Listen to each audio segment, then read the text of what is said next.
여러분, 제주도에 도깨비 도로가 있는 거 아십니까? 예. 그런데 말입니다. 우리가 사는 고장 충청북도에도 도깨비 도로가 있는 거 혹시 아십니까? 예. 최근에 그것도 저의 고향 제천. 이게 중요한 거예요. 그것도 저의 고향 제천 근교에 도깨비 도로가 발견돼서 지금 많은 사람들이 관광객으로 거기를 방문한다고 합니다. 오르막을 올라가던 자동차의 시동을 딱 끄면 당연히 뒤로 밀려야 되는데 시동이 꺼진 자동차가 위로 막 굴러갑니다. 물을 부으니까 물이 언덕 위로 막 굴러갑니다. 신기해서 사람들이 마치 도깨비에 홀린 것 같다. 그래서 도깨비 도로라고 부릅니다. 사실은 착시 현상 때문에 오르막이 내리막으로 보이고 내리막이 오르막으로 거꾸로 보일 뿐입니다. 거꾸로 보일 뿐이에요. 가끔 거리를 다니다 보게 되면 간판을 거꾸로 달아놓은 그런 가게를 만날 수 있습니다. 일부러 거꾸로 달아서 사람들의 시선을 끌기 위한 디자인의 전략이다. 이렇게 말할 수 있습니다. 또 어떤 괴짜 미용사는 머리 깎으러 온 사람을 거꾸로 매달아 놓고 머리카락이 쭉 땅으로 떨어지니까 똑같이 자르는 사람도 있어요. 또 어떤 미용사는 이번에는 자기가 거꾸로 매달려서 미용을 합니다. 왜 그렇게 하는가 물어보니까 거꾸로 매달아 보게 되면 똑바로 볼 때보다 안 보이는 게 있다는 거예요. 그래서 거꾸로 보게 되면 더 정확히 볼 수 있기 때문에 본인은 거꾸로 매달려서 머리를 자른다. 이런 얘기를 합니다. 오늘 본문이 그렇습니다. 주님은 우리에게 세상을 거꾸로 볼 것을 교훈하고 있습니다. 우리는 분명히 부자가 되기를 위해서 노력하고 있는데 가난한 자가 되라고 하십니다. 가난한 것이 얼마나 싫고 때로 지긋지긋한데 주님은 가난한 것이 복이 있다라고 말합니다.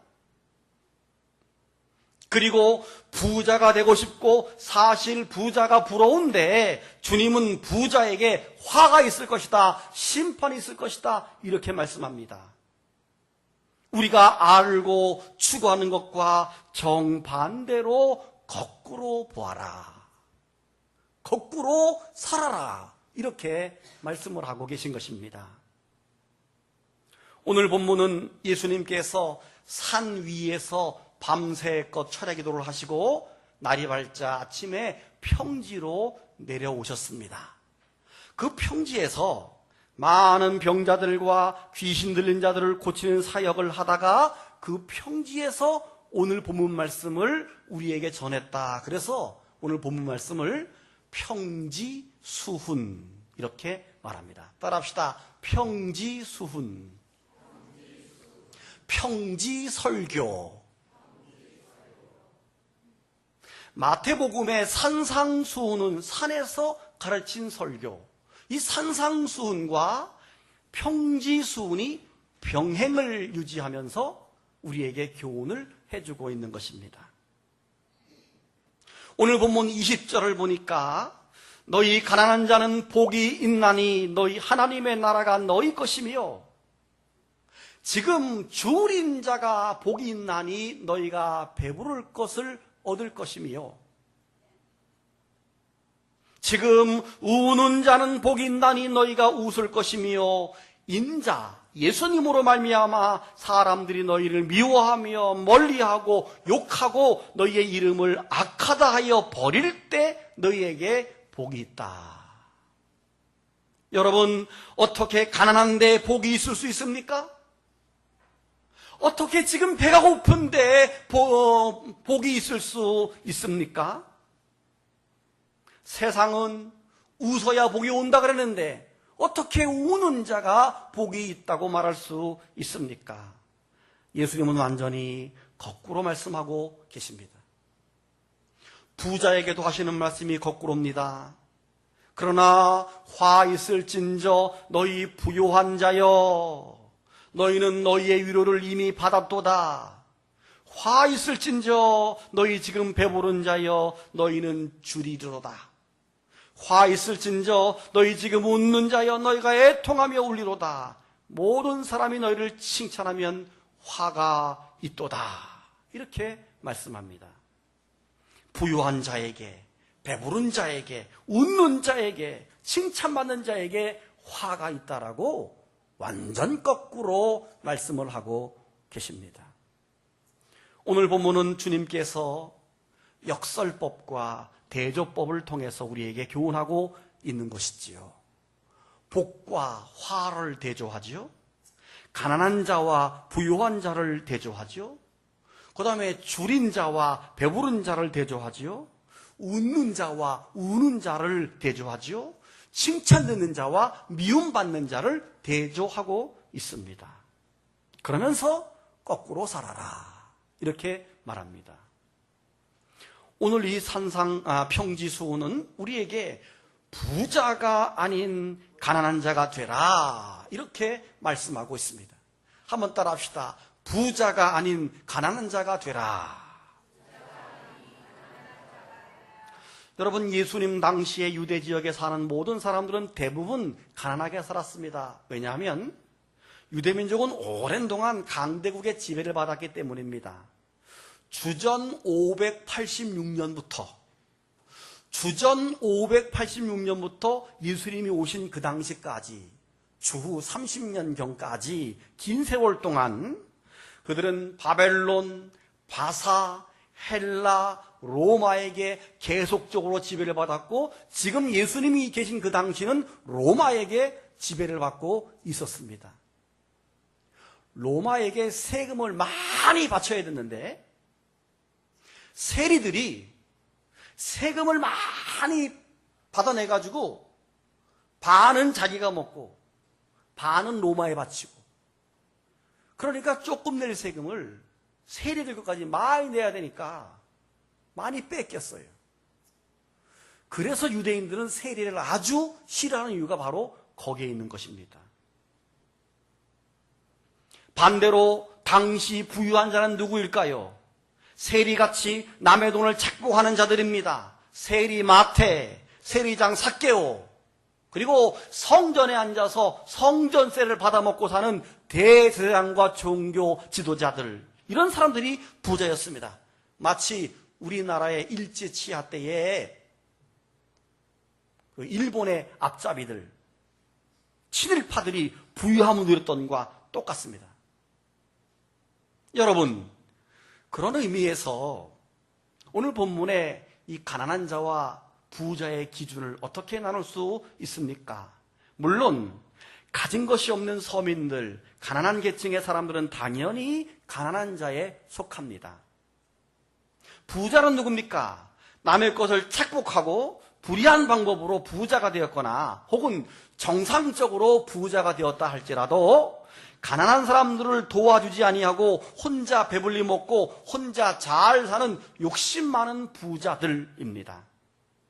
그러나 혹시 부자들 중에도 혹시 자기 가진 것을 가난한 사람들에게 나누어주는 부자도 있었을 것입니다. 그런 자에게까지 화가 있다라고 말하는 것은 아닙니다. 모든 부자가 다를 말하는 게 아니란 말이죠. 그렇다면 기준이 뭡니까? 기준이 심령입니다. 심령. 심령이 가난한 자는 복이 있나니 천국이 그들의 것입니다 라고 마태복음 산상수훈에서 말했습니다. 산상수훈과 평지수훈이 병행을 두면서 서로 해석함에 있어서 도와주고 있는데, 오늘 이 본문 말씀 똑같은 것도 산상수훈에 나오는데 거기서는 뭐라고 말했는가 하면 심령이 가난한 자는 복이 있다. 평지설교에서는 그냥 가난한 자라고 말했는데 산상수훈에서는 정확히 심령이 기준이다라고 말했던 것입니다. 이 말은 물질적으로 가난한 자 중에도 욕심 많고 교만한 사람이 있을 수 있습니다. 그 사람은 심령이 가난한 사람이 아닙니다. 반대로 부자 중에도 가진 것을 나누어주고 사랑을 베푸는 사람이 있었을 것입니다. 마치 병든 부하를 사랑했던 백부장 같은 사람, 그런 사람은 부자지만 가난한 사람입니다. 심령이 가난한 사람입니다. 여러분, 그런데 이 세상은 결코 우리에게 가난한 사람이 되라고 말하지 않습니다. 수단과 방법을 가리지 않고 부자가 된 사람이 성공했다고 대접을 받는 세상이 우리가 사는 세상입니다. 또한 가난해서는 정말 살기가 너무 힘들기 때문에 어떻게 해서든지 돈을 벌어야만 되는 욕심이 우리에게 생기는 세상이 지금 우리가 사는 세상입니다. 그래서 모든 사람이 거기에 편승해서 부자를 꿈꾸며 살고 오직 삶의 이유가 돈, 부자인 것입니다. 그런데 예수님은 우리에게 거꾸로 그렇게 살지 말고 가난한 자가 되라, 이렇게 말씀하고 있습니다. 여러분, 그러니까 이 심령이 가난하다는 말은 역설적 표현이라고 했죠. 가난하다는 말은 가난하다, 심령이 가난하다, 이 말은 그 심령 속에 욕심도 없고 교만도 없기 때문에 가난한 것입니다. 할렐루야.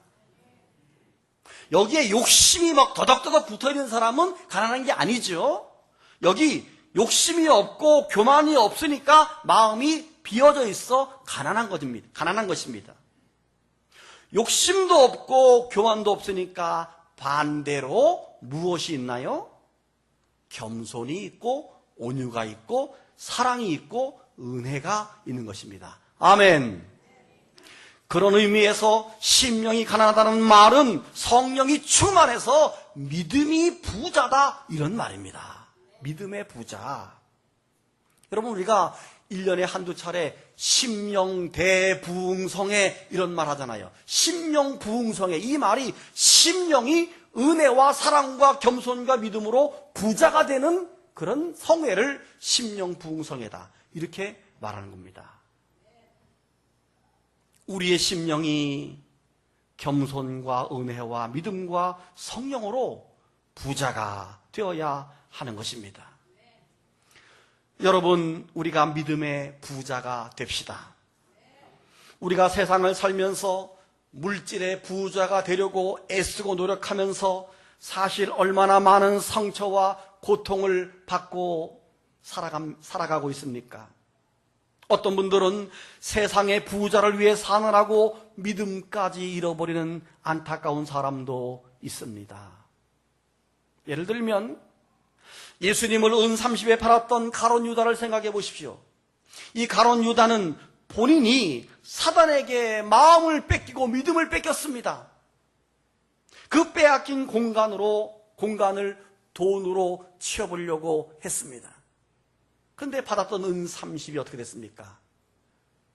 성소에 던져버리고 본인은 나가서 목매어 죽습니다.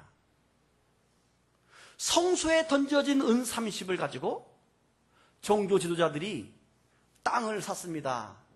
그 땅을 사서 오갈 데 없는 나그네들이 죽으면 묻어주는 나그네 공동묘지로 삼습니다. 그리고 그 밭을 이르러 피밭이라 이렇게 불렀지요. 세상의 부자가 되고 싶었던 유다는 영원한 피밭의 주인이 된 것입니다. 저와 여러분, 세상의 부자를 꿈꾸지 말고 믿음의 부자를 위해 기도하시기를 바랍니다. 성령이 충만하고 은혜가 충만하고 말씀이 충만해서 이렇게 믿음이 충만한 부자가 되라고 오늘 아침에 주님은 우리에게 말씀하고 계십니다.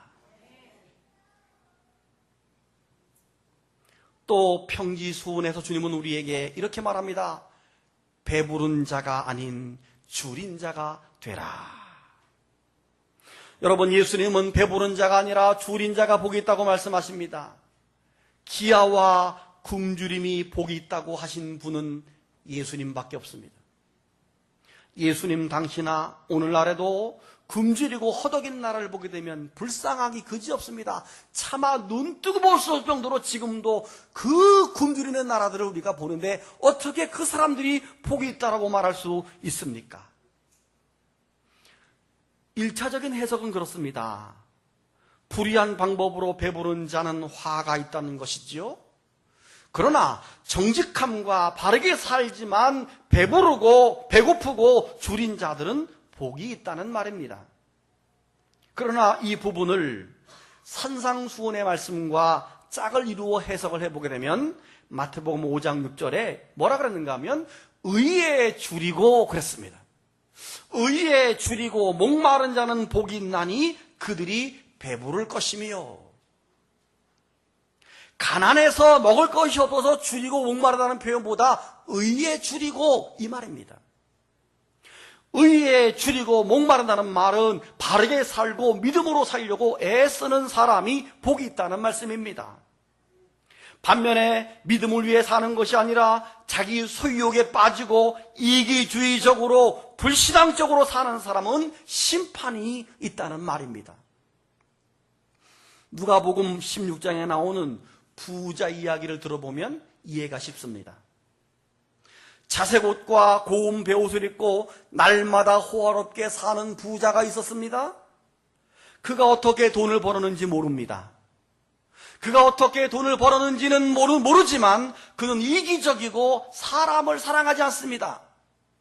그래서 자기 집 앞에서 구걸하는 나사로에게 아무것도 주지 않아서 그 나사로가 자기 집에서 떨어지는 부스러기, 음식 쓰레기를 먹고 연명하고 있습니다. 그래도 본인은 춤추고 노래하고 잔치하는 데만 자기의 모든 관심이 있습니다. 그렇게 살다가 덜커덕하고 갑자기 죽음이 임했을 때 그가 한 곳은 어디입니까? 천국이 아니라 지옥입니다. 지옥에 가서 그는 물 한 방울을 먹지 못하는 진짜 배고픔과 가난함에 빠지는 그런 결과를 우리가 보게 되는 것입니다.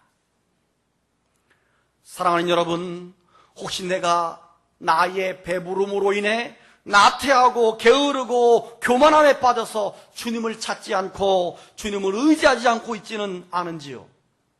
우리는 늘 은혜에 배고파야 되고 은혜에 목말라 해야 되고 믿음의 줄인 자, 의의 줄인 자가 되어져야 합니다. 지금 우리 한국교회는 배부름에 빠져 있지 않습니까? 배부름에 빠져서 교회가 타락을 하고 교회가 영적으로 멀어져서 지극히 세속적으로 지극히 세상적으로 한국교회가 변하고 있습니다. 그 속에 저도 있고 여러분도 있습니다. 이제는 주님이 무엇을 원하시는지 거꾸로 보아야 됩니다. 의에 줄이고 목말라 해야 합니다. 더 기도하고 싶어져야 됩니다. 더 전도하고 싶어져야 합니다. 그게 의에 배고픈 거예요. 더 은혜 받고 싶고 더 믿음으로 살고 싶고 더 예배 드리고 싶어서 마치 사슴이 시냇물을 찾아 헤매듯이 그렇게 의에 줄이고 목말라 하는 우리와 교회가 되어야 합니다. 하나님이 주신 배부름 때문에 나태하고 게을러서 없는 것보다 있는 것이 더 많은 우리는 전혀 의에 배고파하지 않습니다. 이것이 오늘 저 여러분에게 거꾸로 보아라 하는 주님의 이유인 것입니다. 또한 주님은 오늘 평지수훈에서 웃는 자가 아닌 우는 자가 되라고 말씀하십니다. 아마도 이 세상에서 우는 것을 좋아하는 사람은 없을 것입니다. 산상수훈 마태복음 5장 4절에서도 이 표현을 이렇게 말합니다. 애통하는 자는 복이 있나니 그들이 위로를 받을 것이요. 여기서 애통한다는 거, 운다는 것은 자신의 인간적인 욕구가 충족되지 않아서 우는 자가 아닙니다. 여기서 애통한다는 말은 자신의 죄를 깨닫고 통회하며 슬퍼하는 자를 의미합니다. 이들은 자기의 죄와 이 사회에 팽배하게 깔려있는 불의와 죄를 안타까워하면서 내가 저들을 구원해야 되는데 하는 안타감에 빠져서 우는 자들입니다. 예수님이 그랬지 않습니까? 예루살렘 성을 보시면서 예수님께서 울으셨습니다. 곧 예루살렘의 멸망을 눈앞에 보면서 예수님이 우셨습니다. 한없이 울었습니다. 그리고 구약의 선지자 에레미야가 울었습니다. 그의 별명이 눈물의 선지자 에레미야. 그가 썼던 에레미야에 이어서 에레미야 애가는 에레미야의 눈물의 노래입니다. 에레미야의 슬픔의 노래입니다. 왜 울었습니까? 자기 조국 예루살렘이 멸망할 것을 보고 안타까워서 울었습니다. 여러분, 우리는 언제 울어보셨나요? 한번 생각해 보세요. 나 언제 울었지? 그러면 무엇 때문에 울었나요? 여러분, 왜 울었습니까? 그래요, 우리가 살면서 울 일이 왜 없었겠습니까? 그러나 대부분 우리의 울음은 나를 위한 울음, 주님을 위해서 이 세상을 위한 울음은 아니었을 것입니다. 이제 우리 역시 웃는 자가 아니라 우는 자가 되어야 합니다. 자신의 죄를 보면서 울어야 합니다. 여러분의 죄를 보면서 운 적이 기억이나 나십니까? 그런 기억은 있습니까? 나의 이 부족한 죄를 위해서 울어야 되는데 울지 않습니다. 자녀를 위해서 우리가 울어야 되는데 울지 않습니다. 교회를 위해서 울어야 하는데 교회를 위해서 우는 자가 없습니다. 나라를 위해서 울어야 합니다. 여러분, 우리가 진행하고 있는 이 러브백은 사실 영혼을 위해서 우는 기간이 되어야 합니다. 우리가 울어야 그들의 영혼이 우리의 눈물에 녹지 않겠습니까? 우리의 눈물로 그 영혼을 구원할 수 있다면 우리는 울어야 하고, 그것이 주님이 원하시는 것입니다. 그래서 웃는 자가 아니라 우는 자가 복이 있다고 말씀하고 있는 것입니다. 또 주님은 칭찬이 아니라 미움받는 자가 되라고 말씀합니다. 여러분, 우리는 칭찬 듣기를 좋아합니다. 너무도 당연한 말이죠. 근데 주님은 거꾸로 말합니다. 인자로 말미암아, 즉 그리스도로 말미암아 사람들이 너희를 미워하고 멀리하고 욕하고 너의 이름이 악하다 하여 버릴 때 너희에게 복이 있다. 오히려 모든 사람이 너희를 칭찬하면 너희에게 화가 있다라고 말씀을 하셨습니다. 이 말씀 역시 산상수훈에서 마태복음 5장 11절에서 뭐라고 말했습니까? 나로 말미암아 너희를 욕하고 박해하고 거짓으로 너희를 거스러 모든 악한 말을 할 때는 너희에게 복이 있나니 기뻐하고 즐거워하라. 하늘에서 너희 상이 큼이라. 여러분, 예수 믿기 때문에 다른 사람들에게 억울하게 손가락질 당하고 불이익을 당하기도 합니다. 예수 믿기 때문에 미워하고 멀리하고 우리를 욕하기도 합니다. 우리는 예수 그리스도를 위해서 어떤 고난을 당하고 있습니까? 우리는 예수 그리스도를 위해서 어떤 욕을 먹어 보았는지요? 지난주에 차를 몰고 가다가 사창사거리에 신호대기로 멈춰섰습니다. 왼쪽 편 거리를 보니까 어떤 사람이 피켓을 들고 전도를 하는데 영락없이 2단입니다. 행색이나 모양이 딱 2단이에요. 내용이 뭐냐면 666 오른손이나 이마에 표를 받지 말라 뭐 이런 내용으로 표 이거를 들고 전도를 합니다. 사람들이 너 때문에 너처럼 될까봐 교회 안 갈 거야 이렇게 생각할 것 같아. 제가 보니까 순간 그를 보자마자 내 마음속에 조금, 많이는 아니에요, 화가 치밀어 올라.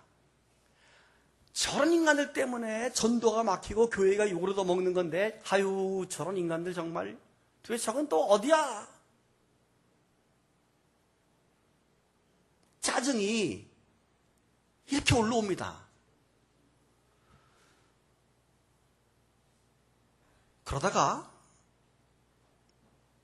마치 주님께서 나에게 질문하는 것 같아요. 그럼 너는 뭐냐? 저렇게 가짜도 저렇게 열심인데 너는 뭐냐 진짜라고 하면서 너는 저런 열정이 있느냐? 순간 가짜를 욕했던 내가 부끄러웠습니다. 그게 진리가 가짜 진짜를 떠나서 그럼 진짜 우리는 뭐하냐? 진짜가 못하니까 가짜가 그 일을 하고 있는 것 아닌가? 부끄러웠습니다. 여러분, 우리는 뭡니까?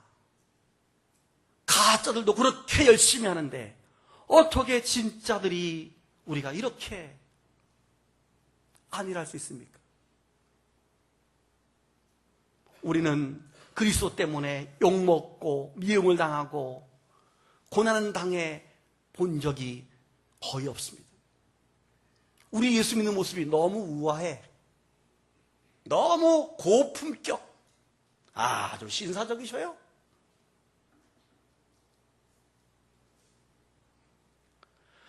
여러분, 예수님은 우리를 구원하시기 위해서 침뱉음을 당하셨습니다.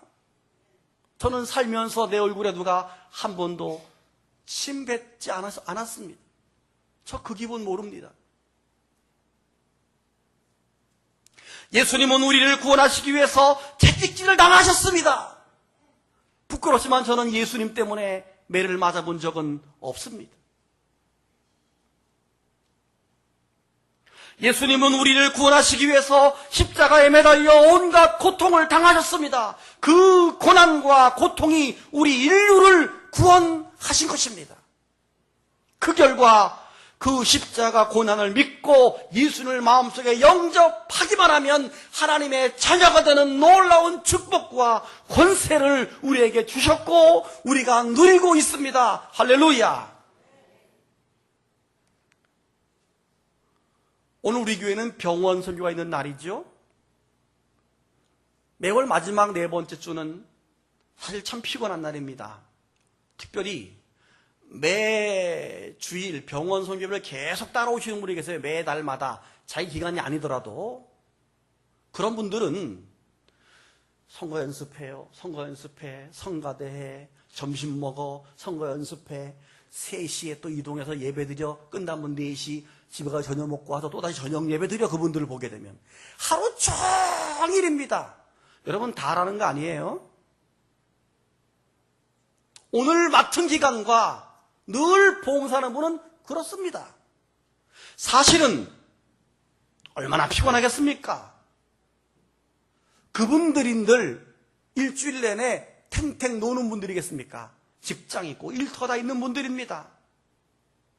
지난 일주일 내내 삶의 현장에서 수고하다가 오늘 주일만큼은 쉬어야 되는데 아침부터 저녁까지 계속 봉사하고 수고합니다. 그러나 여러분, 그렇게 주님 때문에 고난당하고 주님 때문에 힘들고 주님 때문에 봉사하는 여러분이 복 있음을 믿으시기를 바랍니다. 사랑하는 여러분, 예수님 때문에 가난한 자가 됩시다. 예수님 때문에 줄인 자가 됩시다. 그리고 예수님 때문에 우는 자가 됩시다. 예수님 때문에 미움당하고 고난당하는 여러분 되시기 바랍니다. 그렇게 거꾸로 사는 복된 인생이 되기를 주님의 이름으로 축복합니다.